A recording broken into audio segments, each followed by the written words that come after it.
Robin, can I just ask you about the game against Ulster this coming Friday night? At the moment, you're 6 points clear of them at the top of the table. I mean, it's between the two of you to see who's going to get into a final. So there's nothing nicer than playing your nearest and dearest coming towards the end of the season, is there? No, it's all to play for, isn't it? A little bit different from last weekend, really, where Glasgow didn't have that much to play for, really, and they didn't hit the ground running. So we took full advantage of that. But there are certain aspects that we're not happy with in our game as well. So we know there's got to be a much sterner challenge. Both teams are going to be buoyed by returning international players. So. And it's going to be a big test for us, with a number of internationals away from camp. So, yeah, it's all to play for. But it'll be a good challenge, one that we've got to rise to. And I'm sure they'd be keen to gain some sort of revenge from the last fixture here in the RDS as well. So, plenty to play for, and really looking forward to the contest.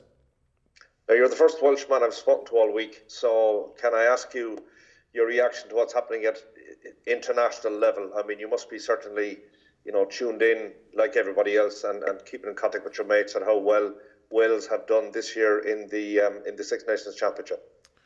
Yeah, definitely. It's been said over and over again. The first two matches in the Six Nations, they're just about winning. Doesn't matter how you do it, you've just got to win your games. And Wales did that, and they're riding high. The confidence you can see is growing game by game, and to be able to watch the game last Saturday as just as a supporter for a change, not looking at it through a coach's eye, nothing else, just as a pure supporter of rugby and Welsh rugby in particular, and I thought it was a great spectacle. I know there was no crowd there, however. With so much drama going on in the field of play, it just kept somebody on the edge of your seat and glued to the television. And to an extent, the Irish-Italy game was the same. A few decisions that sort of raised the eyebrow, but you can see where the officials are coming from. And if it's going to create a spectacle like we saw in the last game on Saturday, then long may it continue. Sorry, just before I finish up, I can imagine your celebrations continued quite long into Saturday night, Sunday morning, or have they stopped, seeing as you have a Snowdonia Cup in front of you there? No, I was working on Sunday, so the celebrations were muted with that big game against Glasgow. So, it's great, isn't it? And that's what anybody wants, really, to wake up on St. David's Day, knowing that you've had one up on the old enemy again. Good man, thanks, Robert. Hi, Robin. Sinead here in Virgin Media News. How good was it that Johnny Sexton signed his new contract today? The confirmation of that game. Busy newsroom in here. Sorry. Yeah, no, it's great. Long may it continue. Really, there's a few experienced players really putting their hand up. So Alan Wynne-Jones to name but one, seeing as we're on the Welsh theme, and Johnny is no different, really. Quality player and a big player, not only for us in Leinster, but for Ireland as well. So, that's great news. You say long may it continue, but how long more do you think Johnny's got in him? Obviously, it's a 1 year extension. Do you hope but it goes on even longer? Yeah, I think you take every year as it comes. When you get to a certain age, the body will tell you, if you can go on. And if the body won't, the mind certainly will.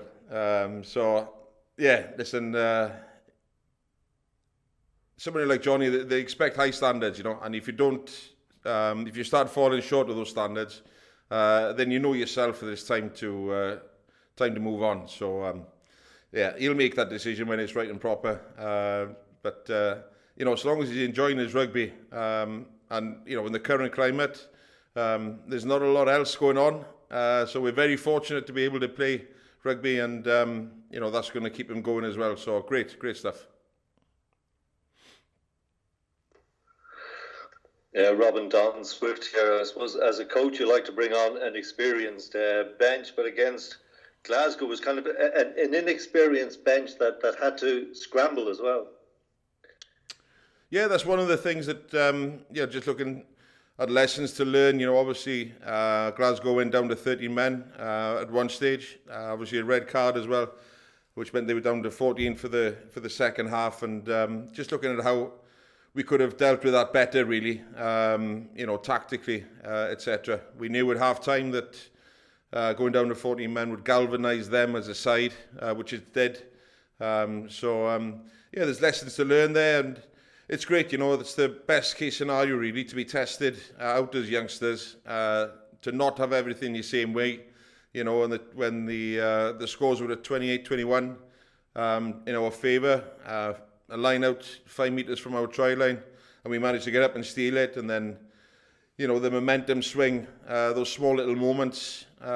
So it's great experience for those youngsters to have had on the field to play.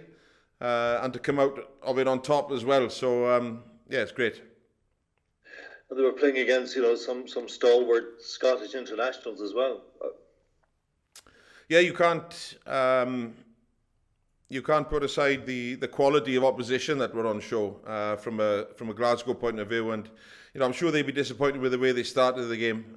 For whatever reason, they didn't quite hit their straps early on. And we were able to take full advantage of that, and it put us in a good position, really. So, it could have been a different story, but that's the way it panned out.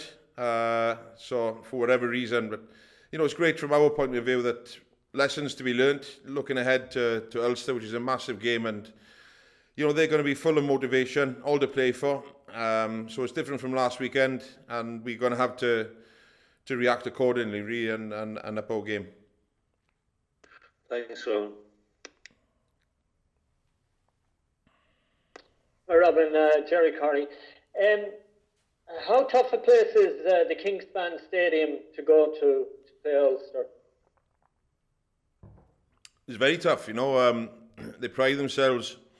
They got a great record. I think they got the best defensive record in the Pro 14. They've had a couple of close games in Europe, and they're up there consistently. They've got a great squad of players, great coaches.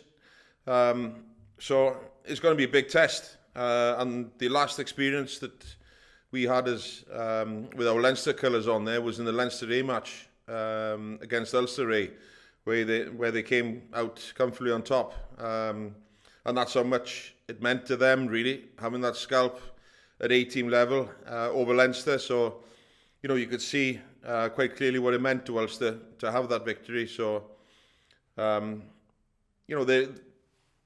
they're up there competing with the best in Europe, and it's an all-or-nothing match. So, we won't expect anything less than a big, fierce contest, really.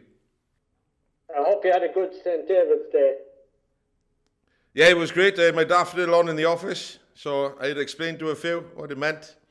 But definitely, having had that victory over England on Saturday, it was great. Okay, thanks. Thank you. Okay, guys, we have time for maybe one more if anyone wants to throw it in, or we can leave it there. What are you planning to work on defensively ahead of Ulster, just off the back of Glasgow and just the tries conceded in that match? Just our tackling in general, really. We fell off quite a few tackles. The number of missed tackles was completely unacceptable, and the players they knew straight away after the game in the changing room. Scott Fardy spoke up and said that, personal pride really, it's what you carry with you, a level of intensity, and there's no better sign with regards to that in how you go around in defending, and how much pride you take in your one-on-one tackles. And we just fell off quite a few. It was very uncharacteristic of us, a certain individual in particular, really. So nobody was happy. We were left grabbing as opposed to getting a good shoulder contact against the opposition. So that's one thing that we've got to put right, because you look at the threats that Ulster pose, especially in the backs. The powerful runners, great footwork. So defensively, just our one-on-one tackles, we're just going to make them.